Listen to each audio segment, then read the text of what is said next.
Assalomu alaykum hurmatli qarindoshlar, yaxshimisizlar? Bugun 2023 yil 25 noyabr shanba. Bugun men tuvandagi mazmunlarni ko'pchilikning diqqatiga sunaman. Oldi bilan Amerikaning iqtisodiy ahvoli to'g'risida qisqa ma'lumot va balkim dunyoning iqtisodiy ahvoli to'g'risida qisqa ma'lumot. Ondan keyin o'tgan qitim men bir qism banklar xaridorlarningki hisobotini to'xtatibdi.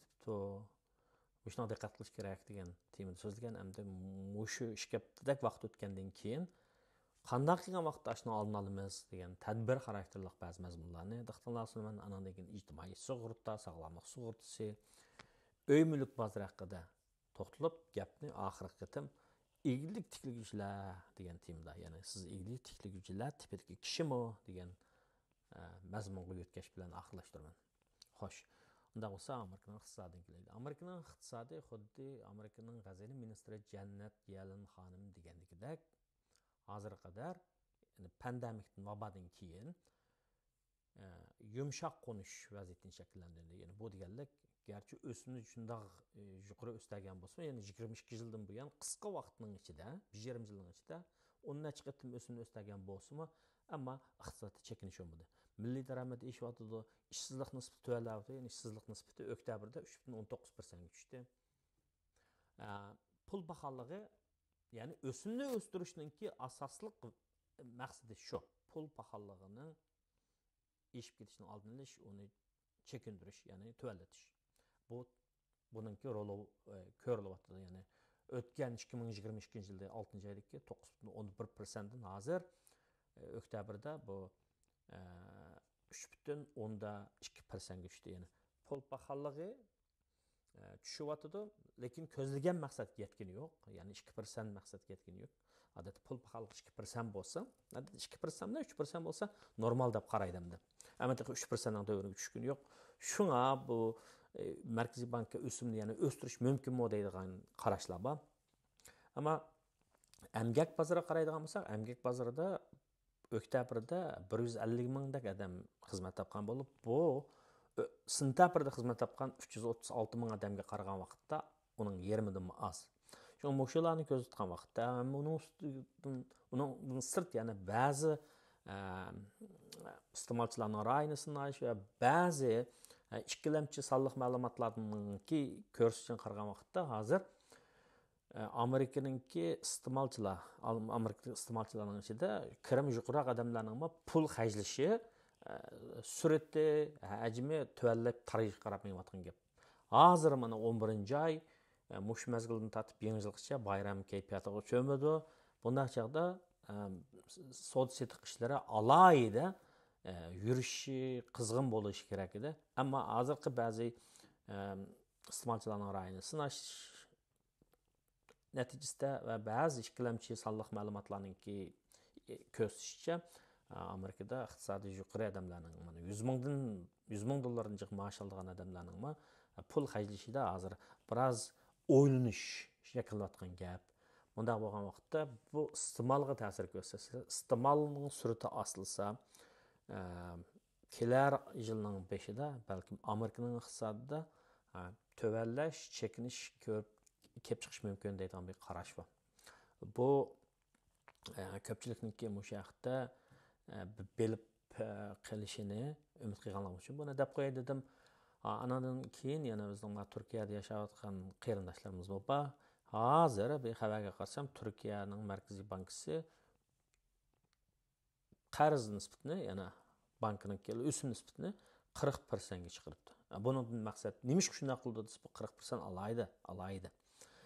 Desa Turkiyada pul pahalılығы nəhayət ağır olub, hazırının özündə 61,63%, təxminən 62% pul pahalılığı oldu degan gap.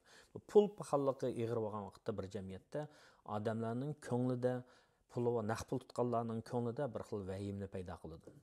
Tasdi chiqqan pul, ishlab chiqqan pul, har xil arzu armonlar bilan chiqqan pul, uni qog'oz pul shaklida saqlasa, shu davlatning pulini saqlasa, o pul pahalab ketsa, setvilish kuchi tuvallab ketsa, odamni namaratlik tushiradi degan gap. Ya'ni kirimi to'van, muqim kirimi yo'q, to'van ish ishlaydigan odamlarga nisbatan bu afat xarakterli bir balo. Shunga davlatlar odatda bir jamiyatningki teşliqini, güllenişini uğraşqan vaqtda kişilərin ko'nglini əmin tapqızdıgan iqtisadi siyosatlarni qo'llashidir. Pul paxalligini tizginlash, ishsizlik nisbatini tuvanlatish, milliy daromadning ishini barliq keltirish, yana jamiyatda to'xtamay boylik yaratish davlatlar o'ylashadigan muhim ish. Ya'ni ijtimoiy gullanish, tinchlik deganlarning asosini mushu narsalar ta'minlaydi. Yani iqtisodiy gullanish fursatlar ta'minlaydi degan. Endi bu Turkiyaninki bu qitimliq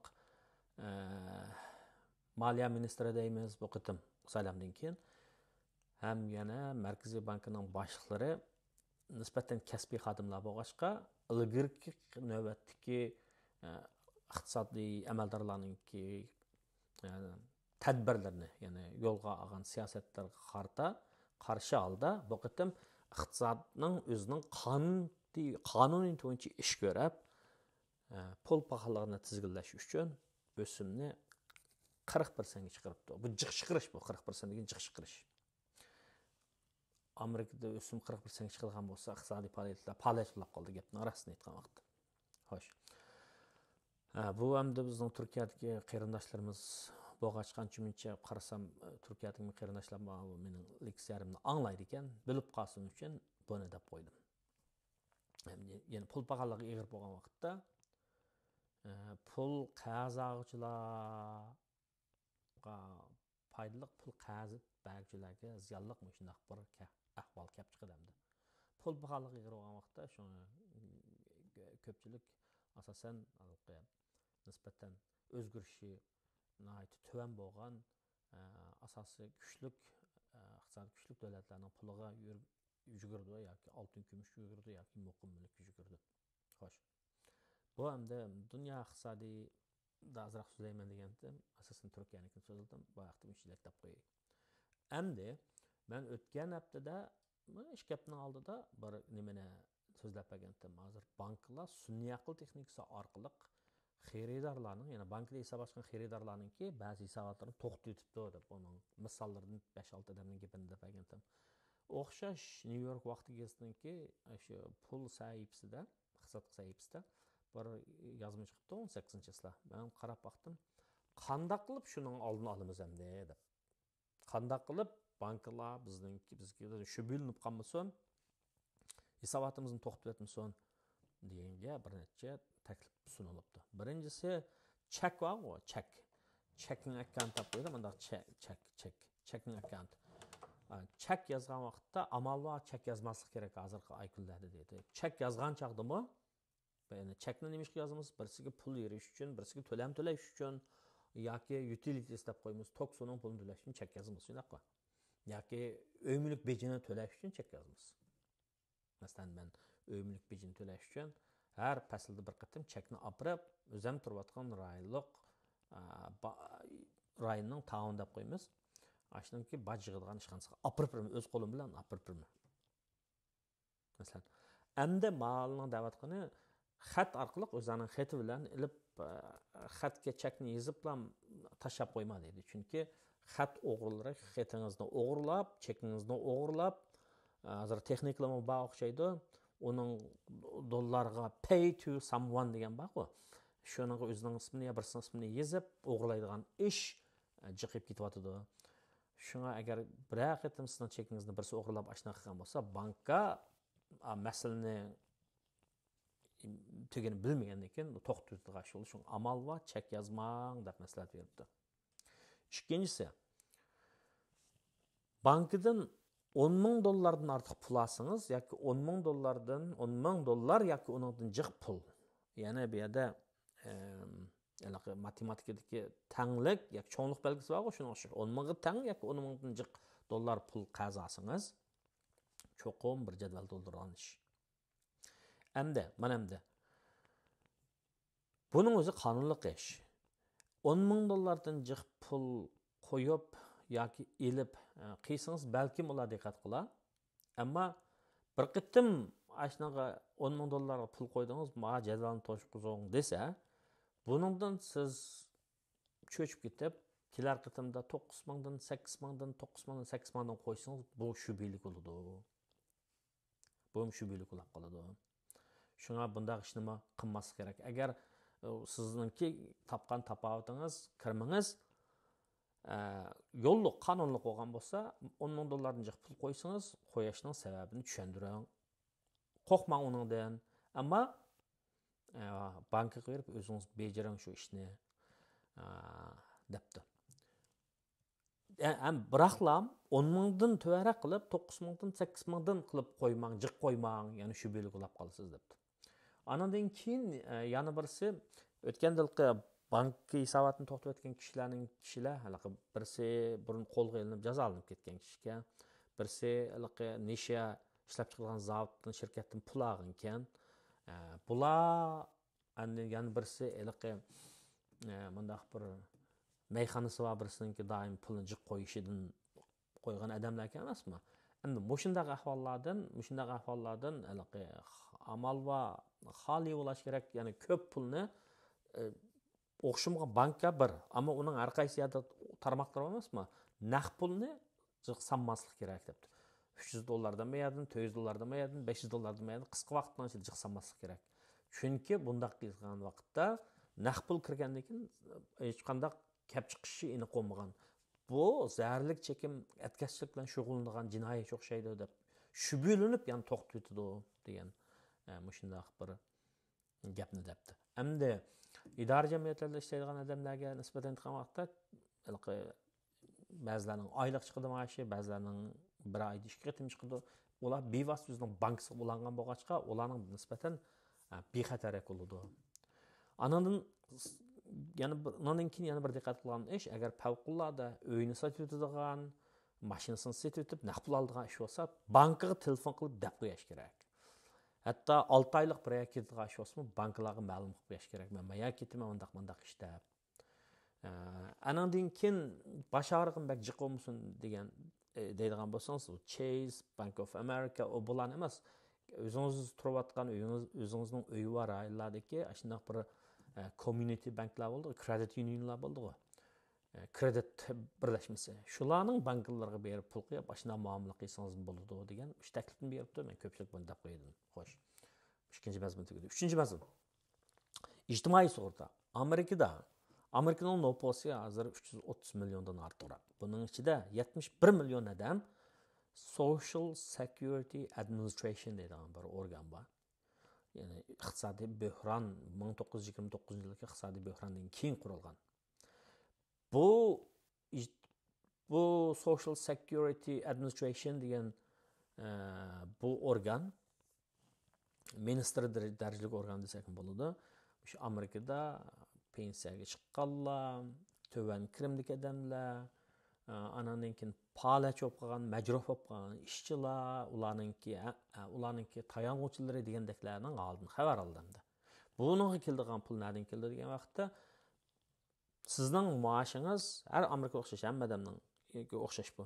Sizning maoshingiz 160 ming 200 dollargacha bo'lsa, sizning shu maoshingizning 6,12%ni siz to'laysizmi shu ijtimoiy sug'urta, Social Security Administration deganga, boshqa ijtimoiy sug'urta organiga.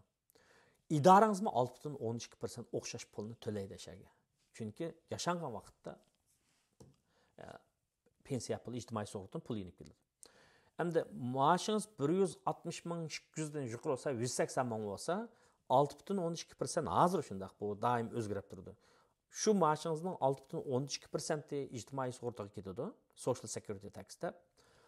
Uningdan yuqorisi 17,800 qo'yga uningga olmaydi demakchi.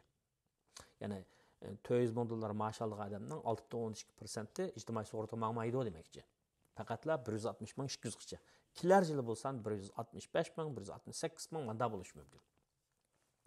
Ammo shundaq idorangiz 6,12% to'laydi, siz 6,12% to'laysiz, ondan rasmiy pensiya yeshi 62 yosh. 62 yoshdan keyin kishilar pensiyaga chiqsa, lekin har bir to'liq pensiyaga chiqish azirlik.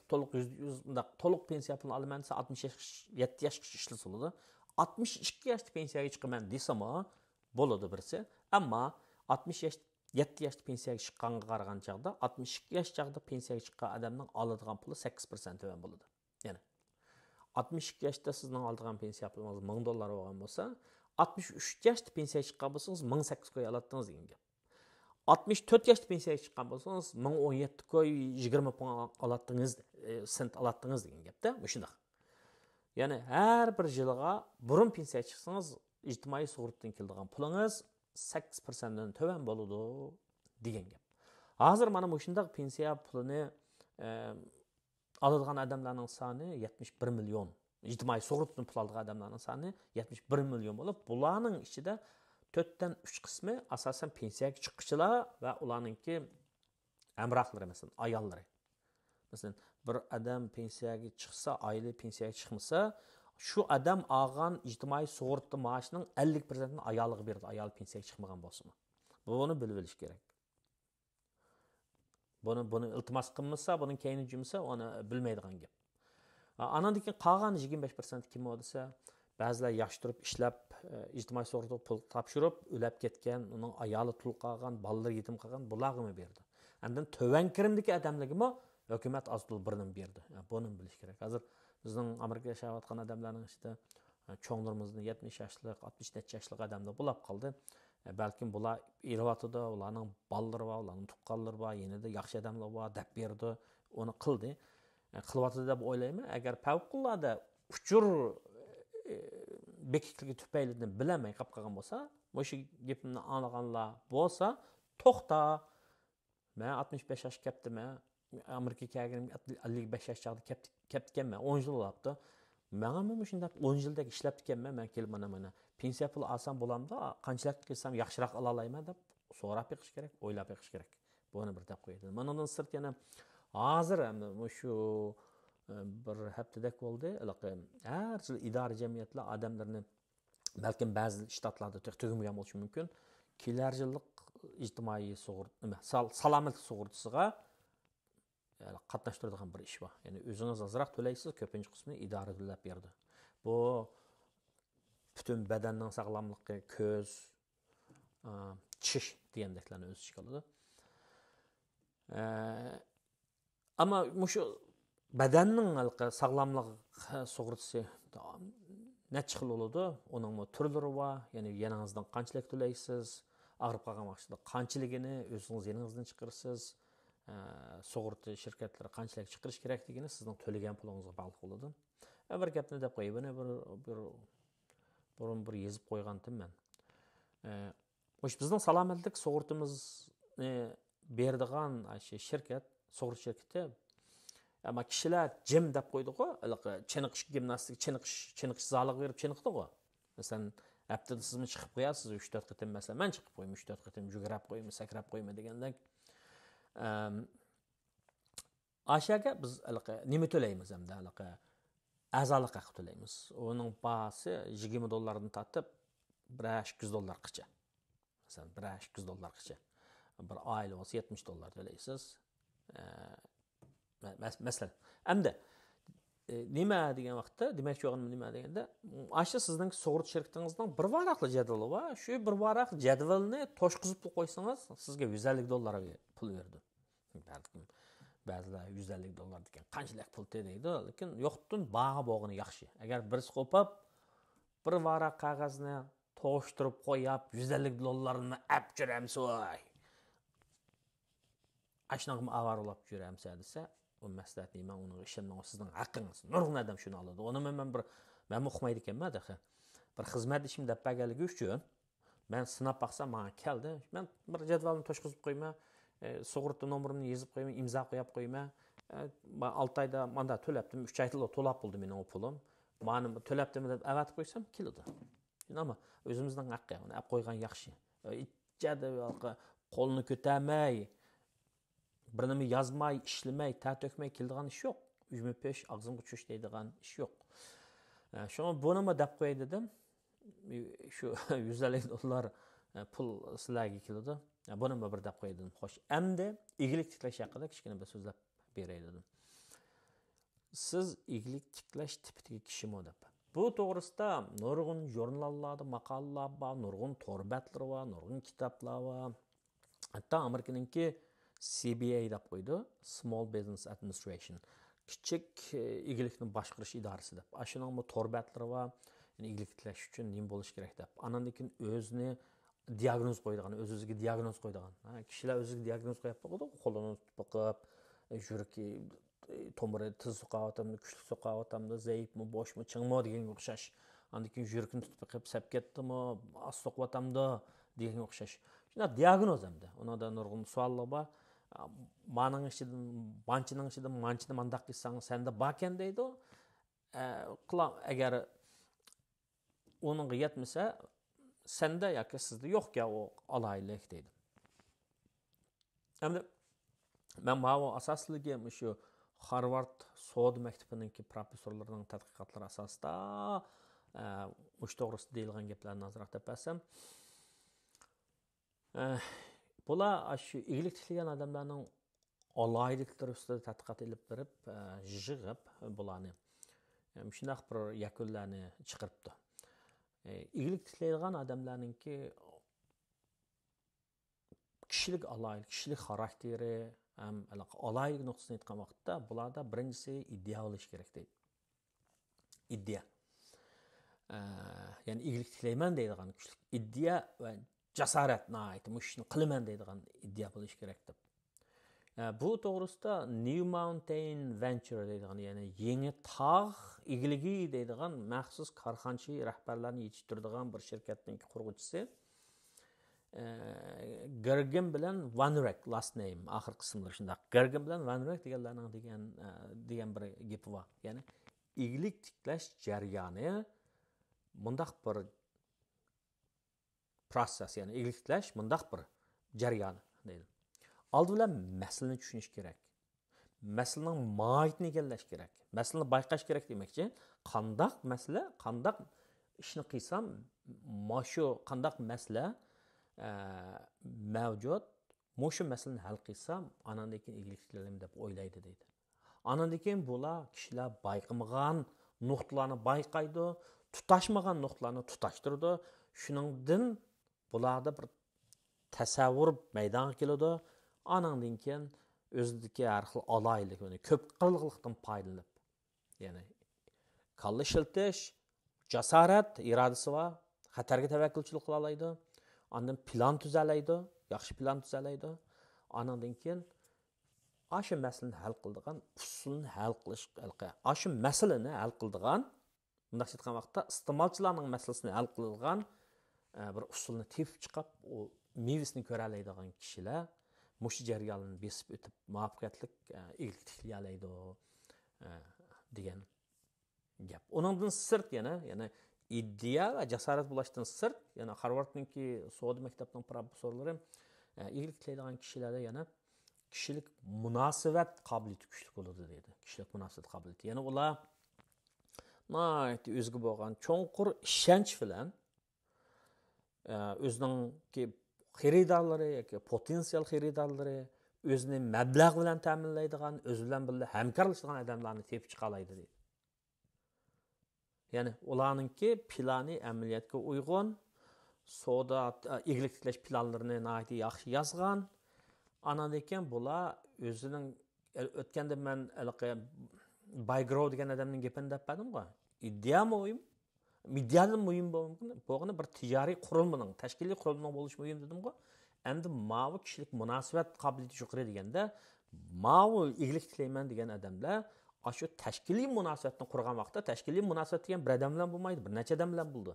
O'zining tijorat hamkorlarini iyilik tilaydigan kishilarni partner deb qo'ydi-ku. Mana bu hamkorlarni bularni yaxshi topadi deydi. Anandan keyin bular nimaga diqqat qiladi deydi. Feedback, ya'ni kishilardan, yaqinlardan, bozordan, iste'molchilardan keladigan bahoga diqqat qiladi. Agar ular xatolikni ko'rsatib qo'ysa, terikib ketmaydi, sabrchan bo'ladi deb. Masalan, bular bir shu Harvardning professorlarining ko'rsatganda Web1 deydigan bir shirkat 2000-yillarning boshlarida nihoyat shu cho'nqur tasavvur bilan ish boshlab degan bular. Nima debsiz? Butun bundan keyin Amerikada hamma uylarga shu say ko'ktat yeydigan ishlarni biz to'shib beramiz deb. 330 ming kvadrat fetlga, ya'ni ilib ambanim qilib 20 necha yerga dukkan qurib qilibdi ekan. 850 milyon dollar shu chaqda bundan 20 yil burun to'planib ketganda. Lekin cho'tsa 2 yil qolmay payda ko'rish u yoqda yo'q, ziyon tatib ketib, yig'ilgan pulning hammasi tugab ketgan gap. Ya'ni amalga oshmagan gap. Bu yerdagi masala nima desa, ishni kichik boshla, trial and error. Try sina xatolik bo'lsa yana error. Xatolik bo'lsa yana tuzat deydi. Mala ishni biroq ishlam cho'ng boshlanib, savrchanlik bilan, nima savrsizlik bilan hashamatli guldirva bo'lib qolib, oxirida yomg'ir olmay qolgan, shun vayron bo'lgan deydi. Shuna bularning tavsiyasi kishilik munosabatga tayinib, xaridorlarni yaxshi tepib, har xil yangi ideyalarni, yangicha o'zgacha ideyalarni qo'llaydigan kishilar bor, puli bor. Bankalar bor, kredit beradi. Bankning puli kredit, qarz bor. Lekin angel capital deb qo'ydi, farishta capital deb qo'ydi, venture capital deb qo'ydi, tavakkulchi capital deb qo'ydi. Bularning pul berishining shartlari boshqa. Mushular bilan aloqalashib, mushular bilan ko'rishib, anandan keyin ularningki ular siz bilan so'zlashgan vaqtda, pul yig'gan so'zlashgan vaqtda bu kishiga men ishonsam bilan buni tonimdim. Buning oxir ko'rinishi qanday? Da'vatqalar rasmi qanchalik deb bularni pul berishni burun yaxshi o'ylashdi. Ya'ni xalqning pulini olmoq o'ng'ay emas. Shunga o'zingizda aytdi, birsi rostchil bo'ling, samimiy bo'ling, andan keyin qobiliyatli bo'ling. Qoyil qiling kishini. Sizdan umidvorlik chiqib tursin degan gapingizni amalga ko'rsating deb.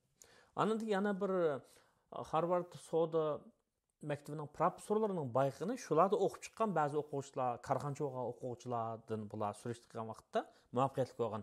Sizlarning muvaffaqiyat qozonishinglardan yana bir nima omil ta'sir ko'rsatishlarga desa, bular bizning shu pul muomala jihatda, moliya jihatdagi tushunchimizning cho'nqur bo'lishi, sonliq ma'lumotga nisbatan ahamiyat berishimiz bizga yordam qildi masalalarni boshqarish ishlarimizda, tijorat ishlarimizda deb javob bergan. Ya'ni moliya bilimlari degan vaqtda kirim, foyda, chiqim, tannarxning mana chiqirib va turaliq tannarx, masalan, o'zgarishchan tannarx deganga o'xshash. Mushundaq anandan keyin alqab kirim beji deb qo'yamiz.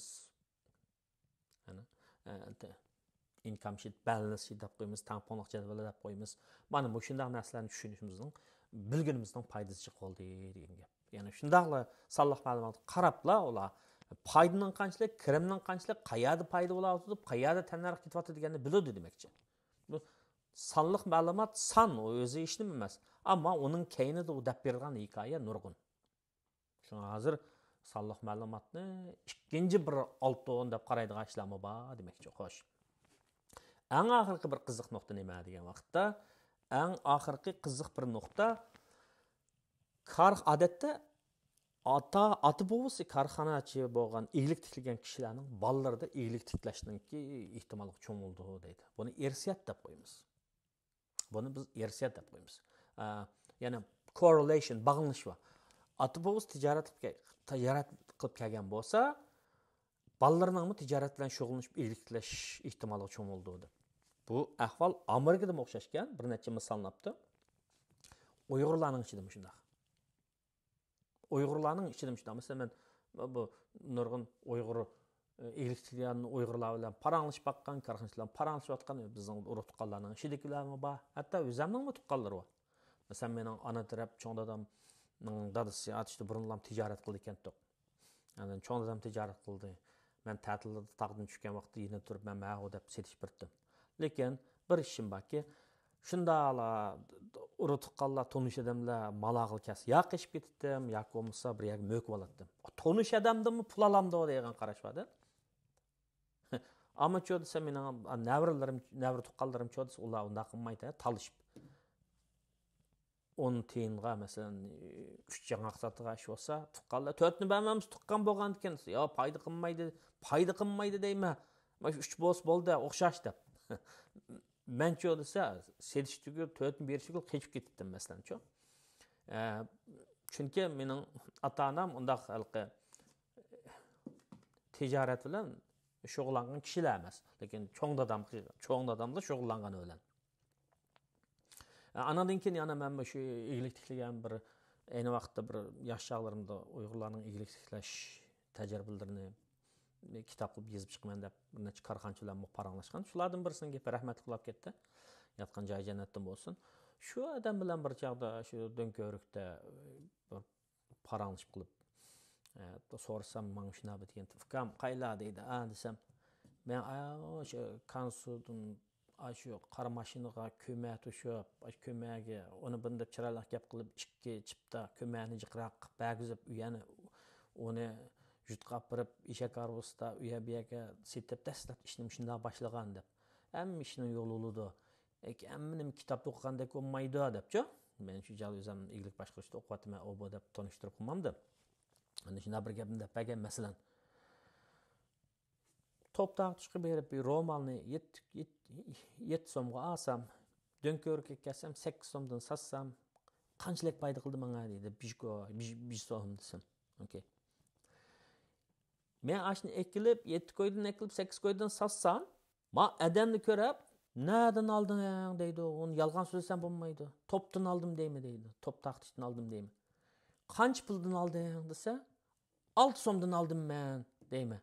Shuni bilan bu odamni berib 7 so'm desa topalaydi uni. 7 so'mdan sotilgandan yana qo'yib 7 so'mdan ber menga desa, u satmaydi chunki menga 7 so'mga sotganini ko'rgan u. U 6 so'mlikni topolmaydi. Shuni bilan u 6 so'mlikni izlab yurguncha men ma romanni 8 so'mdan sotib foydamni ep bo'lman degan shu bir gapni qilgan. Endi menda o'ylasam bu bozor chaqqandan degan gapga, bundan bozor chaqqan degan gap chiqib ekan. Ham elaqa misinformation deb qo'ydim. Uchurni